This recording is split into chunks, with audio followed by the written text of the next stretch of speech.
So who can catch Netflix? We bring in CNBC.com tech reporter Alex Sherman, who spoke to the CFO of Netflix. Alex, what did he tell you? So, Melissa, I mean, similar to David's point, I think he said not everyone here is going to be a winner just by getting bigger. We're seeing all sorts of mergers at this point, from big guys to little guys. Take a look at two of the things he told me. First, he said, not everybody's going to get big. The strategic question is, what type of business do I want to be in the next 5 or 10 years? Some brands are big enough to compete to be another Netflix or another YouTube and vie for the global consumer media dollar, but not everybody's going to be in that bucket.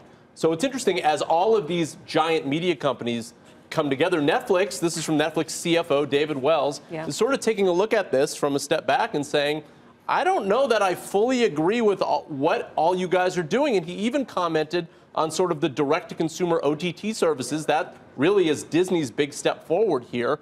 And he said, look, I'm not sure the consumer wants 100 OTT services. They want one that does a job really good so you can sit down and find what you want in 5 seconds. They don't want to hop around and go to Discoveries and Disneys and theoretically Comcast and Netflix and Amazon. So he's really, in a way, stepping back and saying, I get that you guys are all competing with me, Netflix, but I'm not sure the way you're competing with me is the right way to compete. Yeah, it's interesting because we spoke to Strauss Zelnick yesterday on Power Lunch, and I asked him that very question. He said, I think ultimately people want an aggregator, a platform, because they're not going to go to the individual game makers for it. So it's a similar sort of comparison. We do, Alex, while you're here, want to go through some of Netflix's potential competitors and talk about who has the best chances to challenge Netflix. And so we want to start off with AT&T, the winner, of course, out of yesterday's court ruling.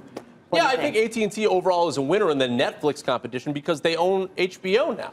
So if you're going to think about what are some OTT competitors that can compete, well, you look at the numbers. Netflix has 125 million global subscribers.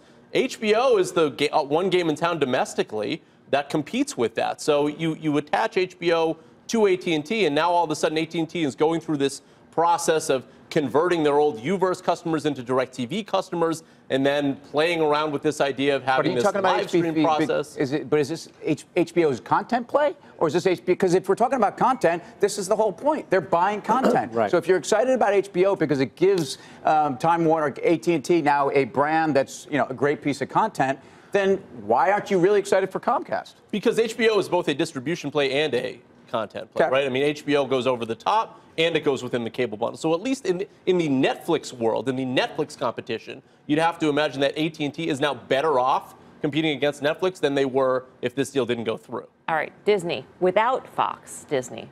So Disney's in a tough situation. Disney is the prime example of the innovator's dilemma.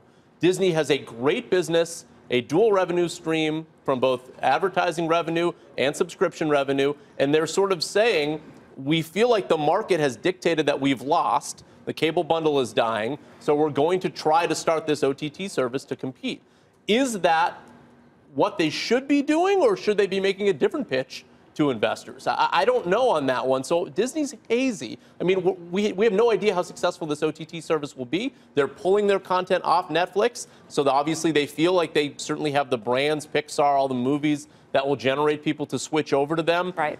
But they're in a tough situation because they have to cannibalize themselves a better business in order to get into a worse business. All right, last up, Amazon. And this is probably the most comparable to Netflix, the Prime business. So I spoke to many different people at Netflix when I wrote this story for CNBC.com that you can read today about the competition with Amazon.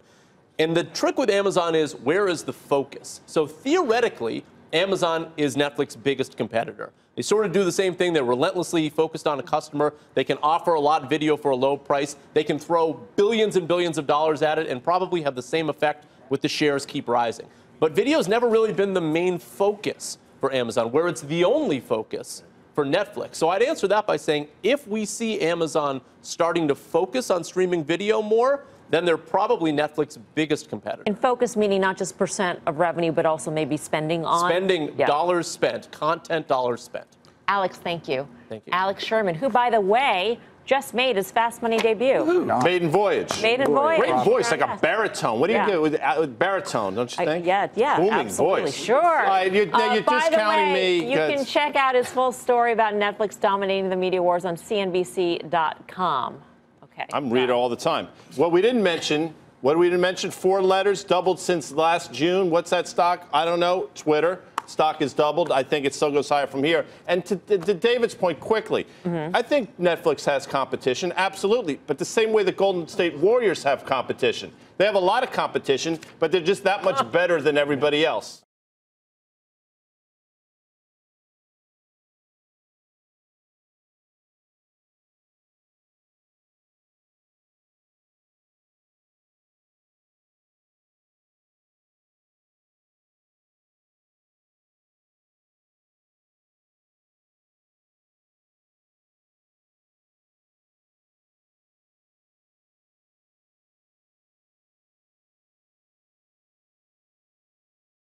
Hey there, thanks for checking out CNBC on YouTube. Be sure to subscribe to stay up to date on all of the day's biggest stories. You can also click on any of the videos around me to watch the latest from CNBC. Thanks for watching.